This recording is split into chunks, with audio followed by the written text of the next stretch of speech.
The impact of our changing climate extends to the countless species of animals and marine ecosystems on our planet. In a nutshell, rising temperatures are lowering the survival rates of various species due to changes that lead to less food, less reproduction, and interfering with their habitat. Combine that with human-caused impacts to the environment like littering, pollution, and drilling for oil, and you're talking about an ongoing crisis to various habitats across the globe.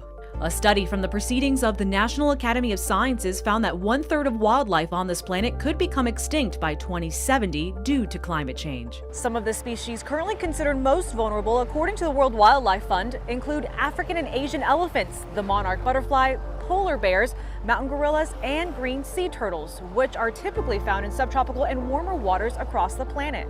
And Florida has one of the largest numbers of green sea turtle nests in the western Atlantic, according to the Florida Fish and Wildlife Conservation Commission. But habitats for turtles and other marine life have been threatened in more ways than one. Well, fundamentally, we're putting too many nutrients into Florida's ocean and coasts. That's too much nutrient pollution from agriculture, from residential sources, from commercial sources, from municipal sources. Across the board, we're simply putting in too much nitrogen and too much phosphorus. Excess nitrogen and phosphorus can cause an overgrowth of algae in a short period of time. We call them algal blooms. These blooms consume oxygen and block sunlight from underwater plants, making it impossible for certain species to survive. Then there's red tide, which we all know too well along the Gulf Coast. And while red tide is a naturally occurring event, that warm, nutrient-rich water is only further aggravated by our actions. It's human impacts that are making red tides worse. It's human impacts that are making blue-green algal events worse. And warming water from climate change is making these harmful algal blooms worse. It's like pouring gasoline on an already existing fire. And it's not just algal blooms that are a concern. Our changing climate has a direct impact on the seafood we eat. The Gulf of Mexico is on average 3 degrees warmer than in previous years. And that has all kinds of impacts on things like fisheries. Fish travel throughout the Gulf based on the temperature of the water. The mackerel aren't coming at the right times of year, the redfish aren't coming at the right times of year, and that's all because of a warming ocean.